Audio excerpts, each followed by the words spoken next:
wrestling to eh. Alam niyo mga bay, yung manok dito hindi pansabong, pang wrestling. Oo, tulad nito, oo, Dambo. Laki. Oh. Sabi manok. What's up mga bay? Muling nagbabalik si Born to be Right. Andito tayo ulit sa diet, no? So, total nandito na tayo. I-vlog na rin natin to. Kasi may mga bagay-bagay tayo na hindi natin alam na pag bagay-bagay na hindi nakikita at hindi nakakasalamuha pero nararamdaman mo, aswang na 'yon. Aswang na 'yon sa multo. So, nandito tayo sa farm sa pamilya ni Kuya Jun. So, dito to sa diet pa rin to, no? Yan. So, meron tayo ditong nakitang mga manok na kakaiba dahil hindi naman siya limit na makita. Kasi ang alam natin na manok ay native tsaka 45 days lang, no? So, papakita ko sa inyo yung mga manok na ito. Itong mga manok na to ay tawag niya, native daw to ng US na dinala dito sa Pilipinas, dinevelop, pinaramit, pinaganda ang lahi.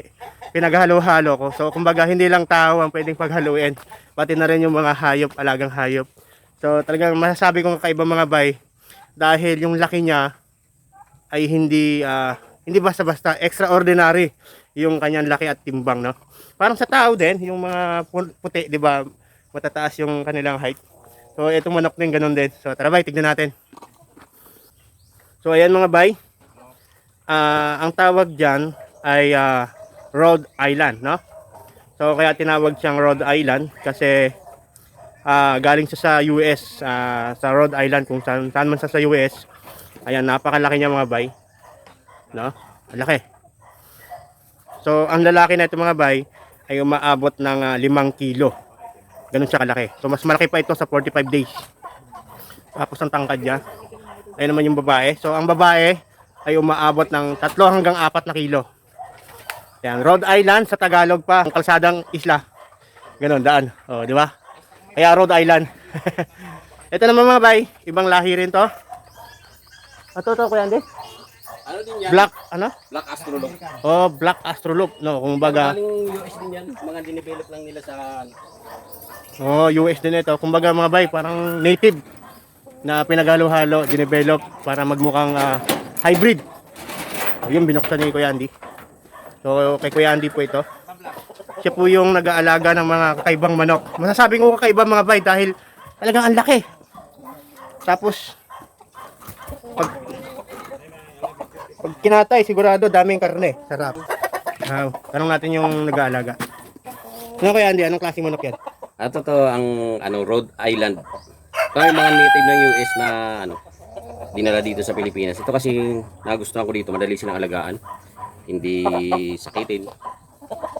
Tsaka silang mga itlog, marami mga itlog. Pero mga bay, take note, hindi po yan naglilimlim ha. Paano niyan Kuya? Incubator. Incubator, okay. Incubate yung mga itlog. Parang ano pala, tawag niyan, yung pangbalot. Pwedeng ganon, okay. So, meron pa dito ibang lahi maliban sa Rhode Island o yung Islang Daan. Ayan mga bayo. BPR. Kita niyo ba? Ayan. Ayan yung BPR. BPR, US din siya Kuya. Mga galing mga native ng Mga native. Meron din ditong galing sa Ukraine, kaya nag-aaway kasi meron ditong galing sa Vietnam. Halo-halo yung Iba manok galing dito. sa Ukraine. Meron ditong malaki ba eh. Asan na yun? Ito ba yun? Ito. Meron laki. Yun o. Ang laki niya o. Oh, yan galing yan sa Ukraine. Ang kalaban niya ni Parang kulang isang kaldero dyan eh. Laki.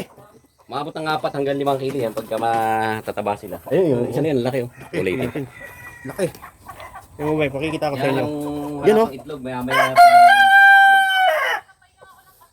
So talagang hindi basta-basta yung laki niya. Parang halos kasing laki siya ng aso. Diba? Pero talagang malaki, no? So kung maramihan daw itong mga itlog mga vibe, and then madaling alagaan. Pero ang sa kanya, hindi siya naglilimlim. So sabi ni Kuya Andy, ano to? Sa mga nabasa ko, ang pinakamaraming umitlog dyan itong kulay itim. Meron siyang 360 plus na itlog sa isang taon. Yung record ng sa mga record nila sa pinakamaraming itlog. Okay. Yung itlog. Okay, meron tayong napag-alaman. Ang Black Astrolog sa buong mundo, ito ang may pinakamaraming mangitlog sa buong isang taon. Magkano ilang Kuya? 360 plus na itlog. Okay, kayang-kaya niyang mangitlog ng 360 mahigit Yung mga ilang sa loob ng isang taon. sa isang taon. Okay, napakarami nun mga bay ha. No, para sa isang manok. Kumbaga, butakal na butakal talaga yon. Talagang nanay na nanay. Kung ano pa, walwal na. Ayan, so napakasaya dito. Meron din ditong alagang native. May native din. Pabo. Mamayang gabi. Ba't saan tayo pupunta kayo dyan mamayang gabi? Akala ko akala ko baka may pupuntahan tayo kakaiba eh. Ayan o, ano na yan. Ayun o, malaki. Breed na yan. Ang nanay niyan ay Rhode Island, ang tatay ay Texas. Pero ang ganda ng itsura niya, oh. Ang laki. Oo nga no. Ang laban niya sa ano? WPC. Pang wrestling to eh. Alam niyo mga bay, yung manok dito hindi pansabong, pang wrestling. Oo, tulad nito, oo. Dambo. Laki. Oh. Dambo manok. Dambo. So meron din ditong pabo maliban sa mga manok. So mamaya kakain tayo ng pabo. Pinatay kaming pabo eh. Ayan. So after ng mahabang biyahe natin, trip naman tayo ng pabo. Mahaba-habang biyahe nung dumating kami dito almost sa alas 5 na, alas magliliwanag na. Nung umalis kami sa Pasig, alas umaga na rin kami dumating. Samahan pa ng malakas na ulan, so kaya nagpabagal pa. Yan. So tignan natin naman yung rabbit, mga bay. Yun, oh. Sabi nila masarap daw lutuin tong rabbit mga bay, masarap daw ang karne niyan. Pero hindi pa ako nakakatikim niyan kung ano talagang lasa ng rabbit. So, yan. Punta, no? May mga iba-ibang tanim din dito. Puno ng nyog at kalamansi at tawag niyan, dalandan. So, maraming iba't ibang klase ng manok dito. So, native, yung original na dito sa atin, sa Pilipinas. And then, itong mga Rhode Island, Black Astrolf at BPR. Mga dinevelop na pinaghalo-halong lahi. Kung maganda ba talaga ang kalalabasan. So, meron namang magandang lumabas. Ito nga, ito mga bike. Yan. Tilang eh. Ang dami namin unit, puno pa lang, madami, kunti pa lang ang bunga. Puro puno, walang bunga. Yan. Bunga yan. So, next, yung puno ng nyog. Guys, mga friend natin guys, please like and subscribe. Want to be right, want to vlog.